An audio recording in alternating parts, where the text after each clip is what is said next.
You're listening to the Big Cast, your source for the latest in financial technology. Brought to you weekly by the Best Innovation Group, with your hosts, John Best and Glenn Sarvati. Welcome to another edition of the Big Cast. My name is Glenn Sarvati on behalf of the Best Innovation Group, where we like to do cool things with financial technology for credit unions, fintechs, and we talk about the latest in the space every week here on the Big Cast. And it feels like I've been waiting forever to do this episode. We wanted to wait till the dust settled a bit around the overall OpenAI saga, drama, whatever you want to call it, because the story's just changing so fast. And suddenly I look at my calendar and the whole thing just happened 2 weeks ago from the point that we're recording this. Friday, November 17th was when everything kind of broke loose. And I think we've got about as good of a handle on it as we're going to get at this point. So this is the perfect time. And we got the perfect person to kind of walk us through, an inside view of what happened. So really happy to introduce you all to Sam Altman. Nope, not Sam Altman. Sorry. We did not get Sam. We got the second best person to talk about this, our own John Best. John, I'm sure. Oh, thank you. You've been thinking about this as much as I have, I'm sure. I was just riveted by this. It was like, I don't know. It was like, I hate to say it, but it's like with, unfortunately, the tragedy of the Moscow, Idaho, murders, where the world was just captivated because these four, college people were just obviously killed. It had that kind of effect. I feel like the tech world, that's what felt like happened. It's not a great comparison. I hadn't even thought of that one, but yeah, I mean, this is a typical kind of PR trick. Is if you've got news you really don't want to get a lot of attention, you release it late on Friday, which is exactly what they did. And it didn't stop things. And I mean, and there were so many twists and turns even before business opened again on Monday morning. It was crazy. Yeah, it was nuts. Well, let's recap it. So let's recap. So first of all, for those of you who've been living under a rock, OpenAI is the company behind ChatGPT. At this point, arguably the biggest app on the planet, the most successful app in many, many years, faster to 100 billion than anything else. And Sam Altman and Elon Musk and a group of other guys, a person named Ilya Sutskever and their board all got together many, many years ago and created OpenAI as a sort of an altruistic solution whose main goal was that if AI is going to succeed, it can't be treated as a competitive business, although that's where it's wound up. But that we all have to share. One thing I'll mention right off the bat, so we don't lead people astray. Elon Musk was part of that original group. He's estranged from that group already. He was totally detached by 2020 and is now pursuing his own path on this. So it has become competitive, and had some rather nasty things to say about the fact that he doesn't believe they're OpenAI anymore. I think. Well, and he had a comment on this. He said something, he had fun with it. And when after this happened, he popped up and said that something scared, Ilya Sutskever, which is the board member. And you have to understand, a couple of these board members, like, their primary purpose in life was AI safety. They weren't like. Before we get too far, because I think that's a really important part of the story. The other thing is showing how fast tech moves. When you say lots and lots of years ago they started this, the company was founded in 2015. We're only talking about 8 years. So I mean, and they really. But in AI years, that's 50. Well, and in AI years, the thing that's even more amazing, yesterday, on November 30th, it was officially the 1-year launch of ChatGPT. I mean, that's even more amazing. This all happened. I mean, no one was talking about this at all until last December. I mean, obviously some, insiders, but in terms of, like you say, the fact that it was finally released in a public version and people could play with it, that literally wasn't until December last year. Well, right. And the other weird thing was that the organization that was put together was a not-for-profit. So it's an odd organization. Which is where I think, it starts to get interesting to talk about this from a credit union perspective too. I mean, in terms of, as you said, the board had the role. The goal was to create a safe environment in which this technology could be advanced. Then you wind up with this weird situation where Microsoft winds up getting a 49% stake and Well, investing and let me explain $13 that. billion. Yeah. So let's go through that. So they were all about altruism and safety. And I spoke many years about, Elon Musk's concern about AI, and the fact he had invested in this was to keep an eye on things. And then he became estranged. Well, when he became estranged, his money went with him. So now Altman and the group are faced with, how do we deal with this? What are we going to do? We don't have this guy who has this sort of altruistic streak to give us cash just to do this and doesn't care if it'll make it or not, And it's funny because I think about Steve Jobs and Pixar.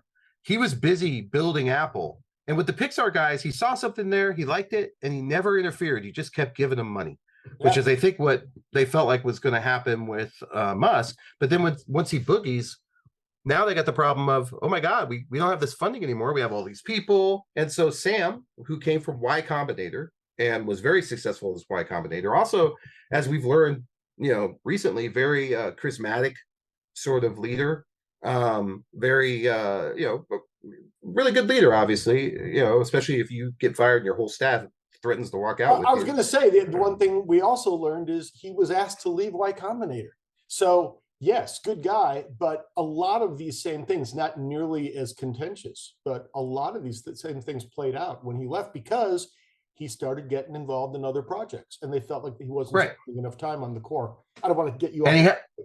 And so anyways, and he did start some other projects because he's trying to leverage what he knows is coming, like WorldCoin, which was the orb we talked about for identity, which I still think is not a bad idea, honestly. That's kind of the premise of what CO Ledger was originally. So anyway, so long story short, something happens. We still don't know what. Nobody knows.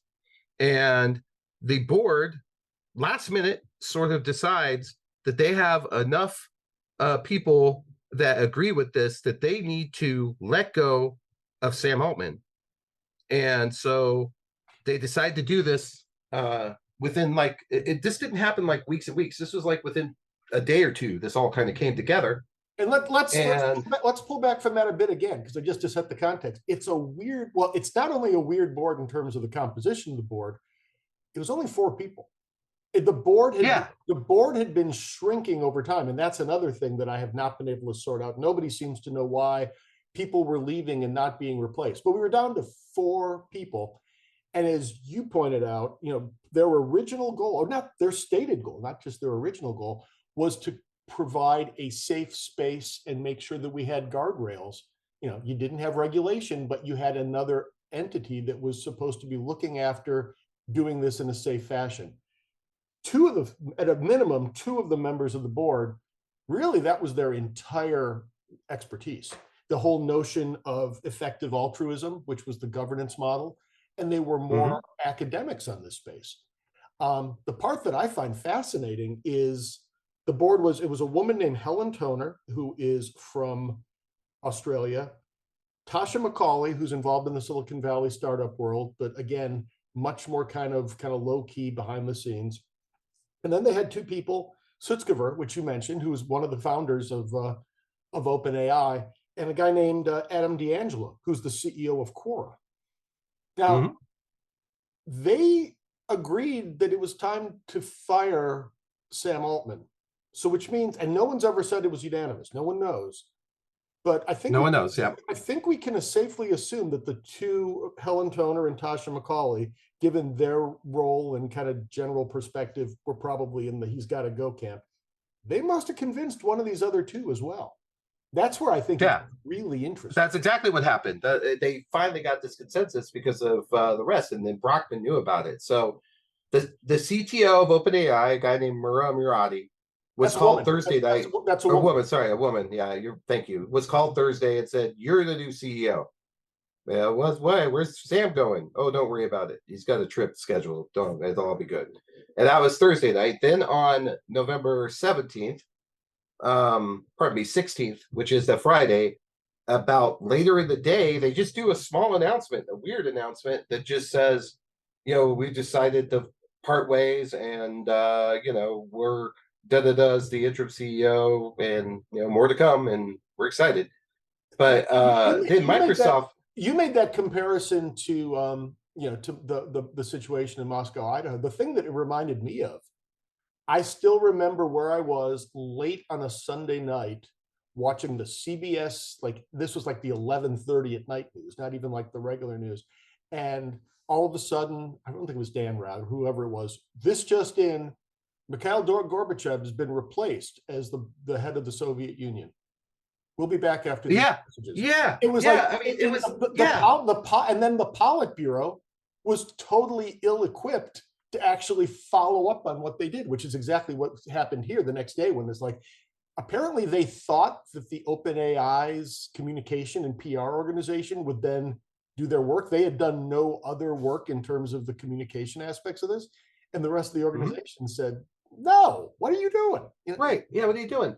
And so it like you said, it's the 501c3, which is a nonprofit. And on the 17th, they release a press release that says OpenAI announces leadership transition. Huh? Nobody even knew one was coming. Chief Technology Officer Mira Murati appointed as interim CEO to lead OpenAI. Sam Altman departs the company. Search process underway to identify a permanent successor. That is their, that's the byline of this press release. I remember on Friday night, the first I heard about it was like some people, I think it was actually Kara Swisher, like on Twitter, and it was like already kind of talking in code, like something big just happened. I'm like, Well, here's what they said. I got to go and look at what's going on. But no one really knew because that was about the extent of what came out, as you say. And it's still about the extent, but here's what they said. Mr. Altman's departure follows a deliberative review process by the board, which concluded that he was not consistently candid in his communications with the board, hindering its ability to exercise its responsibilities. The board no longer has confidence. So it was like Star Wars. It was a no confidence vote in his ability to continue leading OpenAI. That was all they said about what happened. That's it. And it's funny, the board's taken a ton of heat, and they obviously executed on this extremely poorly. But kind of my hot take on this, they kind of did their job. If they really had lost confidence in the CEO and he was actually violating in any way, at least in their perception, the safeguards that they were supposedly in place to do, now they should have obviously executed it very differently. But the idea that they, and how much they tried to say, hey, dude, you're not being forthcoming with us, that seems like it's at least worth an initial warning. And who knows, again, how long this had been going on. Yeah. So that's what happens on the 17th, right? Now, let's move on to what happens on the next day. Greg Brockman, who you mentioned was on the board. Actually, he was not. He had been on the board in the past and was not. Sutskever. Okay, not okay. But either way, he pops up and goes, well, if he goes, Altman I go. If he goes, I go. Okay. All right. Well, we're not super. Then we find out from the next day on the 18th that Satya Nadella, CEO of Microsoft, and someone if you're ever listening to this, Satya, God, I would love to talk to you. I read his book and it was awesome. For anybody listening, hit refresh. You should read that book. So as you saw at Microsoft Ignite this week, we're continuing to pull out all the stops on AI.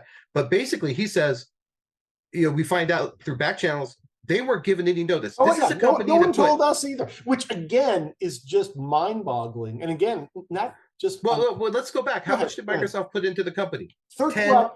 13 billion total. A lot of that was in kind because they were giving them basic, free reign. Either way, holy crap! Yeah, to not be called for 49%, your largest share. Yeah. If I put 50 grand in your company, you better. Which gets back to the question of and unless they were really, really buying into this governance model, who puts $13 billion into the company and doesn't even ask for a non-voting board seat? I mean, that's pretty bizarre. It is, and it tells you just how odd things were because he invented another company underneath this that is the for-profit, almost like a Cray and QSO situation. Exactly. Except if the QSO was suddenly, a factor of 1,000 times more bigger and more prominent than the credit union. Right. So on the 17th, they hold a meeting, an all hands meeting with everybody, all the employees. And Sutskever says, yeah, you know what? That we had to get rid of him because it was going against our mission to make AI beneficial to humanity. Huh? Well, Yeah. what was he doing there? Was he building something that would be less than beneficial to humanity? Well, I don't know. here's the thing, and I'm going to post the link. This actually shows up in the chat of they're even still debating exactly how to portray it in Wikipedia, which is always fun, kind of watching the behind. No, so Brockman was on the board. He was the chairman at that point, and he was removed on November 17th.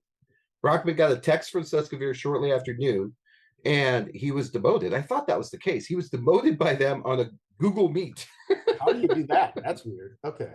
But Right. which again gets really interesting because Sutskever and Brockman are both full-time employees. We'll come back to that again too. But Yeah. So Saturday morning, by Saturday, apparently crap has hit the fan so much that the board agrees to reverse their course in principle.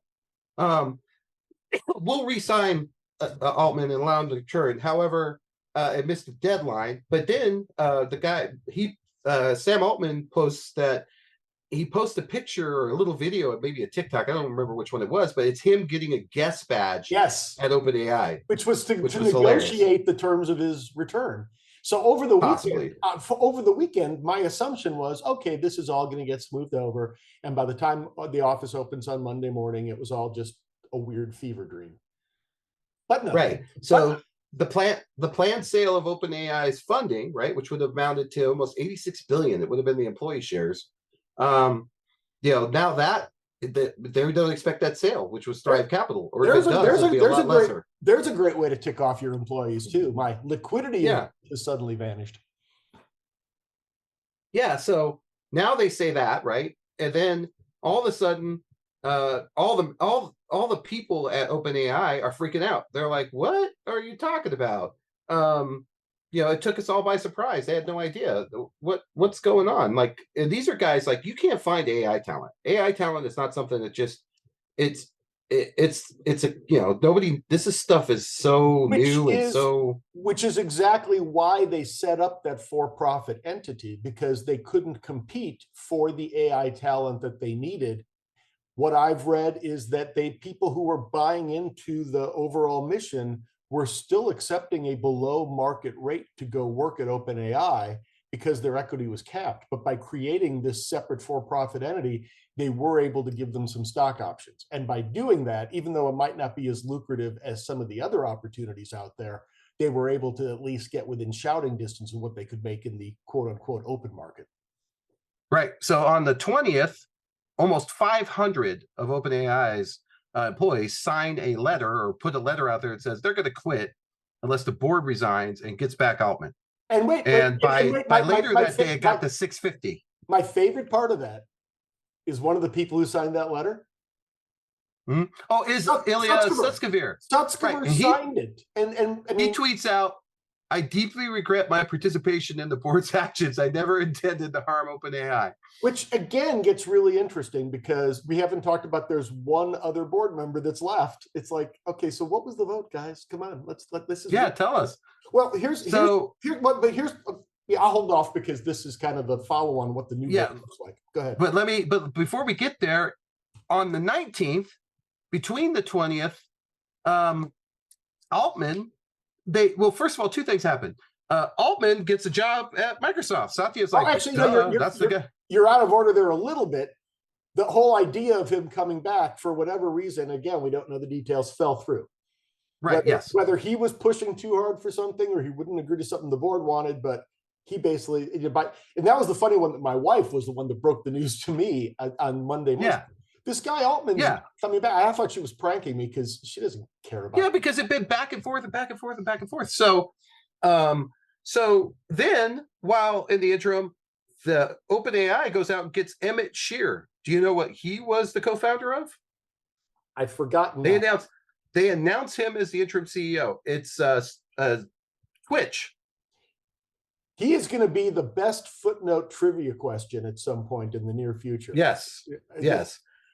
Now, I was the head of OpenAI for 13 hours or whatever it was. Yeah, and just to give some background this would be like Microsoft firing Bill Gates at the height of Microsoft. I mean, that's, or on the way up, I mean, Jobs never really ascended till he came back into that position. Bill was in charge of everything. But even then, the analogy breaks down because Jobs left when they were having financial trouble. There's no financial trouble here. Yeah, everything's good, right? So, they go and they say, we're going to meet on the 19th, and then they do meet. And as you said, they don't come to terms. And 650 employees by the end of Monday all say, we're not coming back, including, as you mentioned, the guy that presumably is the one that ousted him in the first place. And that's where it also, they say, and guess what? We all have standing offers at Microsoft too. Right. And Sam Altman and Bachman say, by the way, Salesforce, on the other hand, has put out a tweet that says, anybody wants to come from OpenAI, we'll match your salary, we'll match everything. Just come on over here. We don't do that kind of crap. So others are trying to pick on the body, right? So that's not helping. The vultures are circling. So that's November 20th. Then apparently they start talking again on, when is it? November 21st.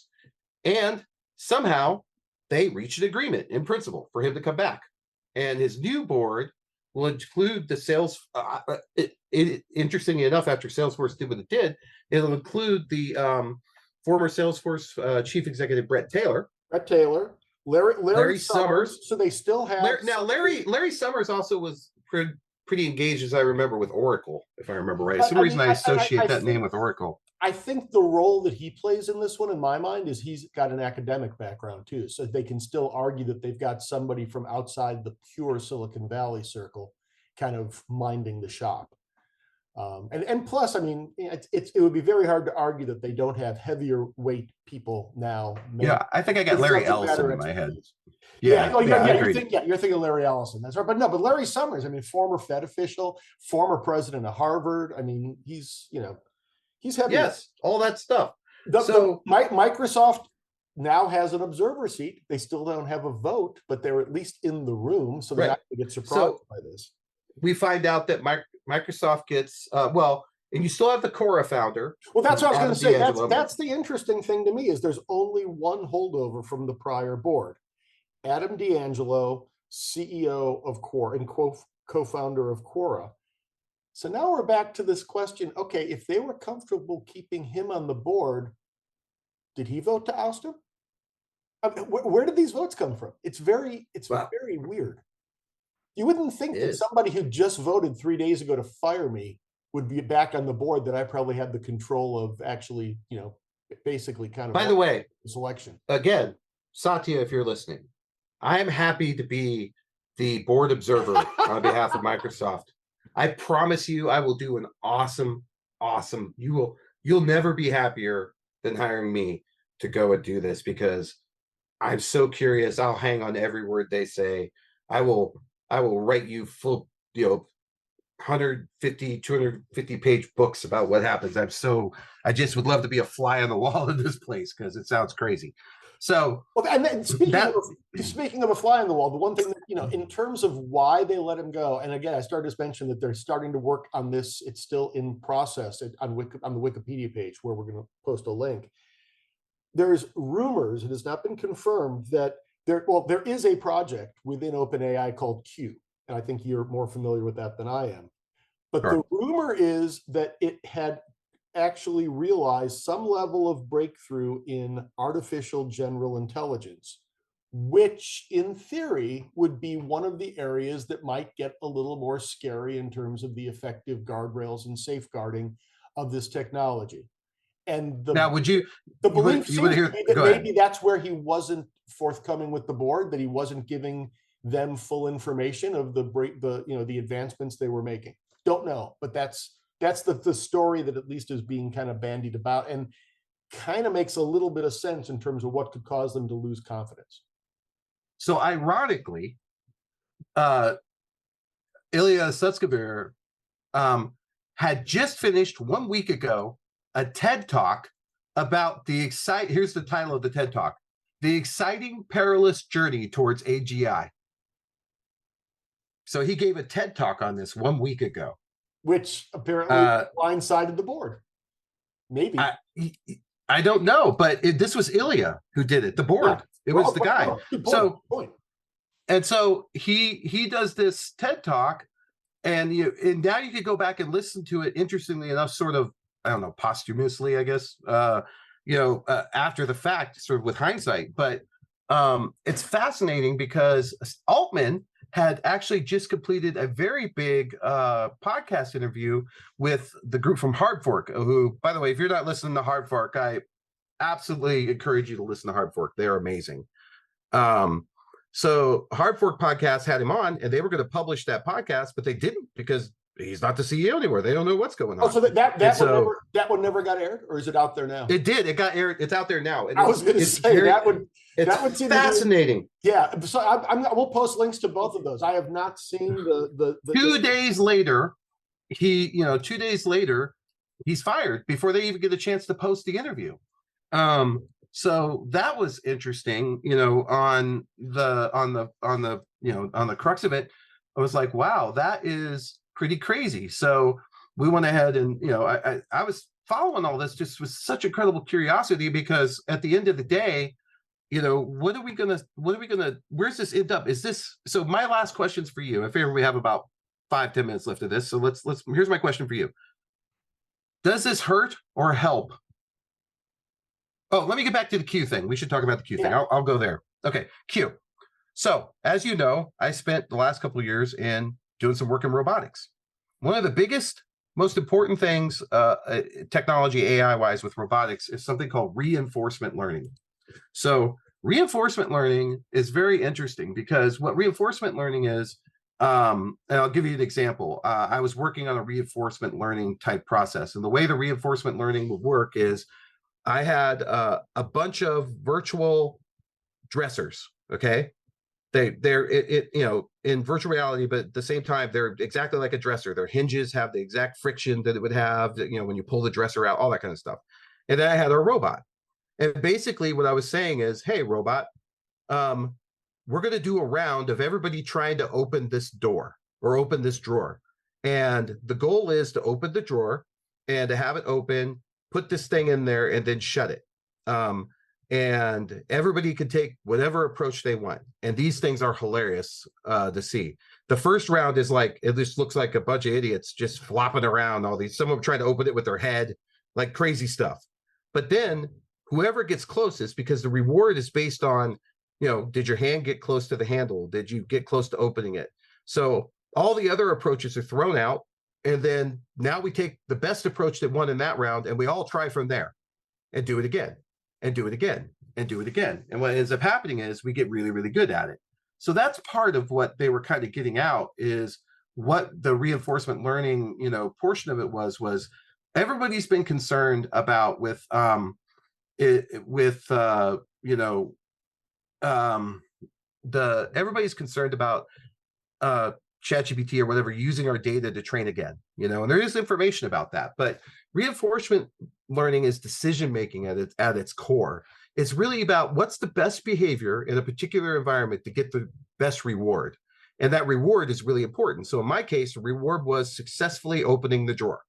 And by the way, if your head turned out to be the best way to do it, might be a little weird, but could be that's the best way. We just don't know. So Q. Now, and by the way, I know I cannot tell you that anything I'm saying other than the facts about reinforcement learning, everything else about OpenAI is speculation. It is for everybody, because no one knows what Q star is. Nobody. Okay. So one of the things you'll notice that is pretty funny about ChatGPT is it's horrible at math. Give it a math problem that's any kind of thinking, and it is not good at it. Which is weird, because that's something that should be binary. That is black and white. I mean, why? Right. And it's gotten better as it's been given tools, but it in and of itself can't do math, but it can use a tool to do math. So that's how it got around it. Was like, now if you go into ChatGPT Plus, which, by the way, one of the things that Sam Altman talks about, and this is interesting. He, on that interview, the Hard Fork interview, he says they had suspended, and I looked it up and they did, ChatGPT Plus subscriptions. And the Was that reason they was that the one where you could kind of build your own little mini chat GPT, or is that something else? well, it's been the free doesn't give you access to do like the to use ChatGPT 4 and some of the other models and the plugins and all that kind of stuff. So he's been steadily building value. So anyways, and the reason he said that they had to turn it off is because it's just gotten too slow, which I have noticed lately. I'm like, geez, ChatGPT.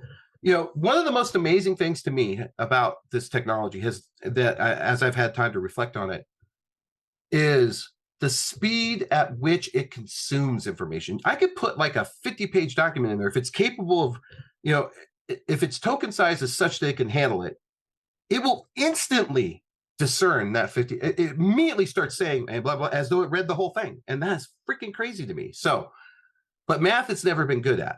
And so there are people who are saying, yeah, they solved this problem. So now it can do math, plus it's got the language capability. And that's just basically building the other, another piece of the brain, if you will, the neurons and whatnot that go in there. So there are some people who say, and he talks a little bit about what GPT-5 is in this hard fork interview. And what he's talking about is reasoning. He's talking about the science of decision making. He says, hey, the one thing we're not good at right now is, reasoning, decision making, which you need. So I'll give you an example. Here would be an ultimate use case for a credit union of an AI. You have these nighttime operators, and they're hard. It's a sad job. You work at night. Some people love it, but anyways, their job is sort of at night. They're the only ones there. There's a process that runs. A lot of people call it good night. You'll hear that as a name, but it's a process overnight, and it's a checklist of procedures. Overnight is when your interest is calculated. Overnight is when accounts need to be closed because of attrition or whatever. That all happens overnight. We run all these jobs, we calculate all these things, and someone has to watch it because occasionally something doesn't work and you have to deal with it. So automating that has happened, but there's still a human there, and that human's job is sort of to go, oh, wait a minute, yeah, it finished the statements, but why is there a happy face, instead of our logo in all these, right? Which the process would never know. It would never see it. It wouldn't care. But with this new AI, it could see that was a problem. And that's actually already here. If you did you see you weren't on the call. So I did a demonstration of something called haveibeentrained.com, which is you can go in and put your credit union name in, and you'll see all the pictures of what it's been using to train, which is interesting. One of which for most credit unions is they have pictures and screenshots of their home banking.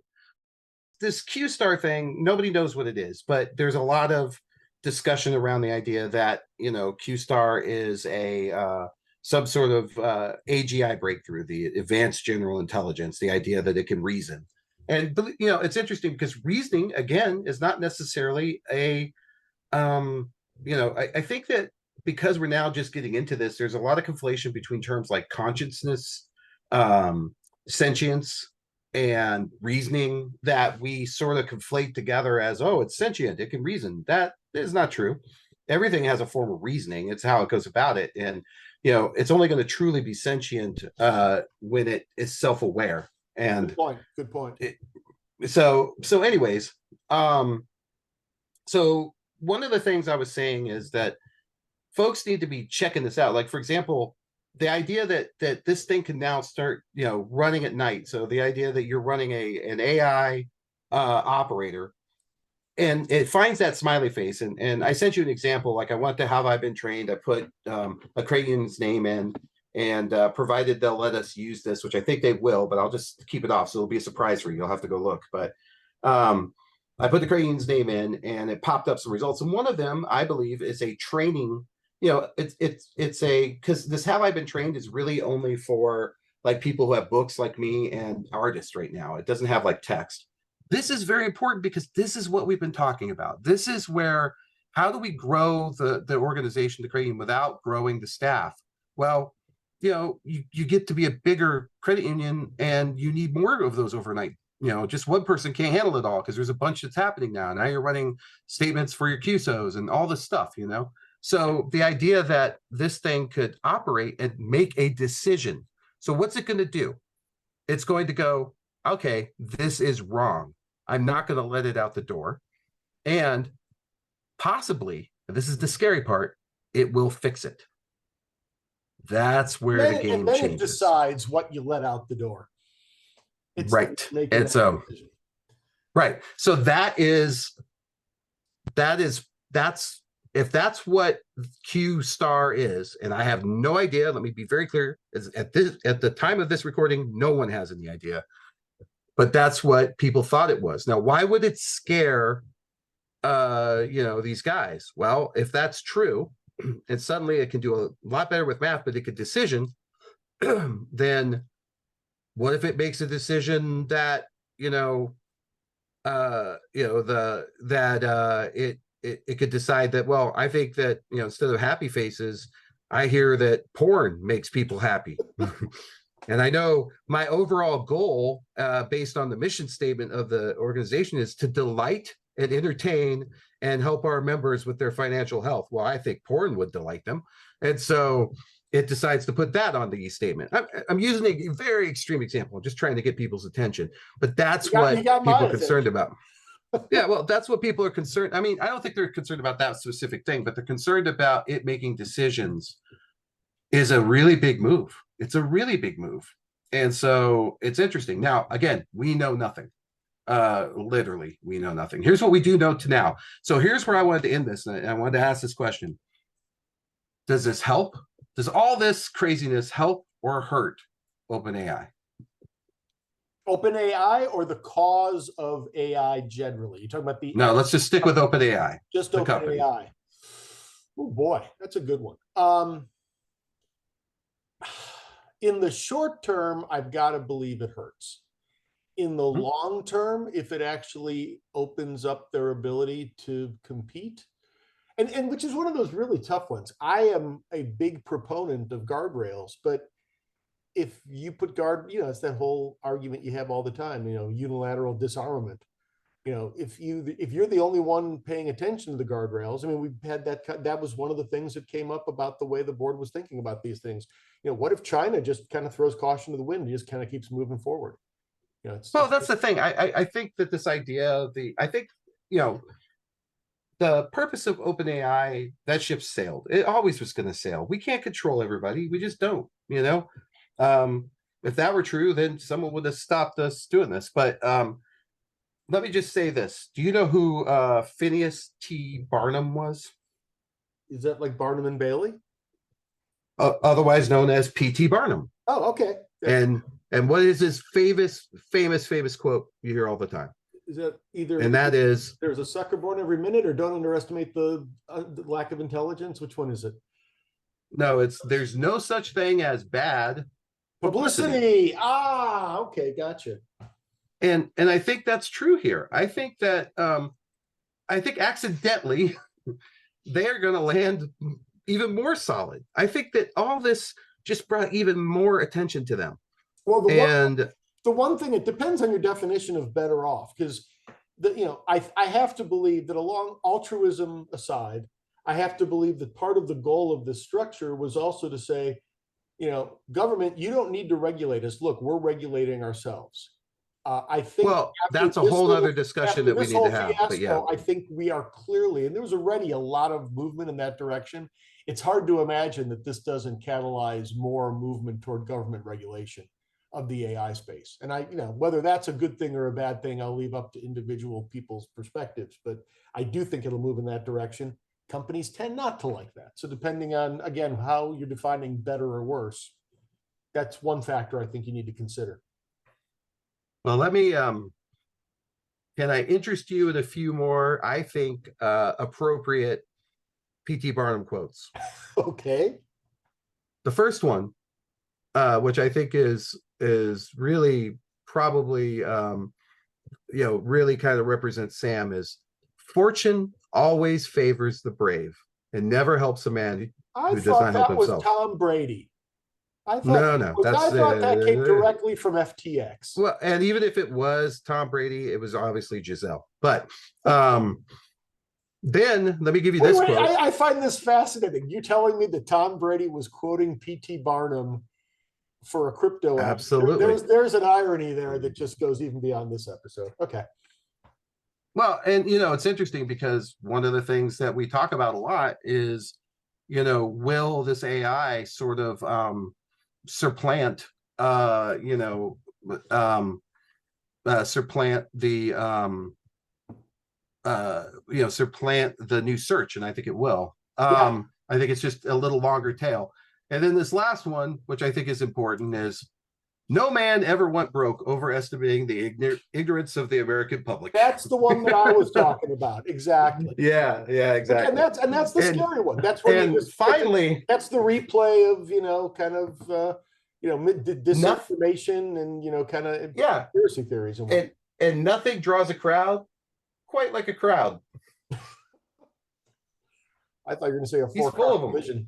Yeah, he's full of them. I wonder if he was the one that said, if you can't dazzle them with your brilliance, you baffle them with your bullshit. I believe. No, that was W.C. Fields. Same guy. I was going to say we can start a whole competition like a Jeopardy category. Who said it? Was it Tom Brady, anyways, T. Barnum, or whoever?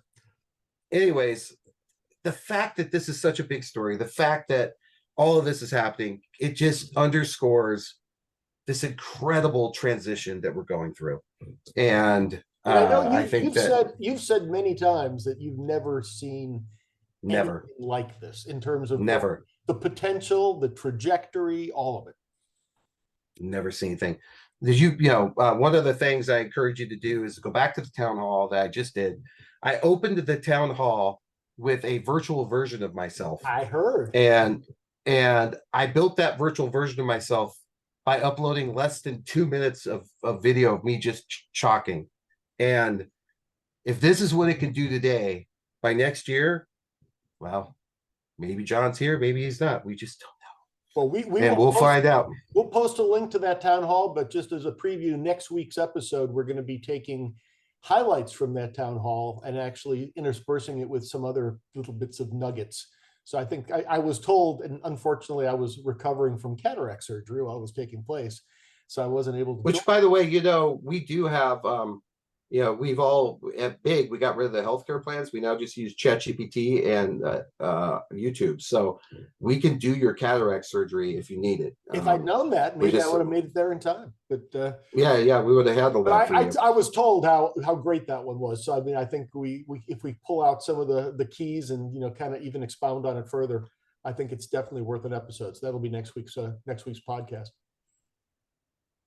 Every day, man. Hey, Glenn, if people want to bring you into the fold, if they want some Glenn in their life, other than cannabis companies, how do they get you? How do they find you? I would think they just ask ChatGPT, don't they? But if they don't want to, wait, does ChatGPT know who you are? I think it does. That's an interesting. Do you know? Oh, one of my favorite things I did on that one is I demonstrated that GPT has no concept of time. But I've been doing a lot of weird stuff. I'm sure when I log on to OpenAI, they're like, "He's back! He's back!" Like someone's job to keep.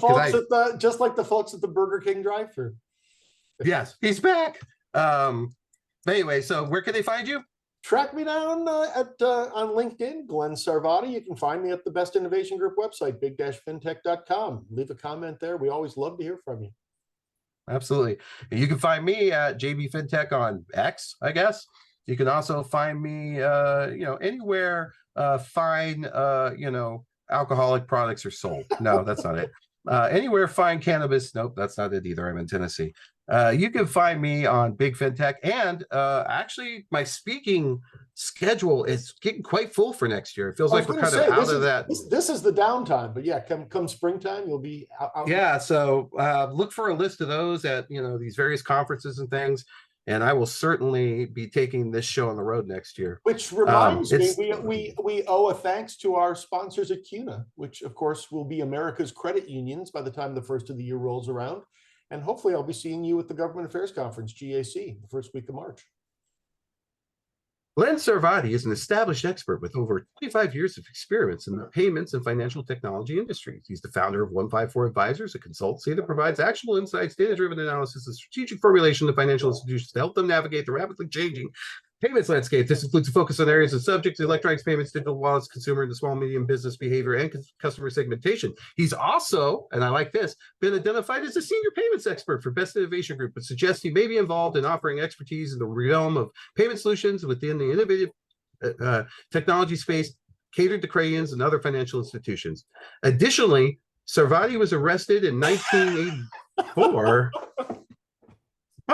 I think it was at that Naked Ray Gun show that the police tried to dive into our car looking for reefer. I still remember that one. It was a good one. Well, if you reek of reefer, what am I supposed to do? Anyways, that's it for us, folks. Thank you so much for listening. And Glenn, thanks for putting this together. This is a great conversation. Really enjoyed it, John. Check back each week for the latest from the Big Cast. Or better yet, we hope you'll consider subscribing for free via Spotify, Stitcher, Apple, or wherever you get your podcasts. If you have questions or comments, we'd love to hear from you. Tweet us at Big FinTech, email info@big-fintech.com, or visit us at big-fintech.com and click on the Media tab, where you can post a comment or check out our archive of hundreds of past episodes. See you next week.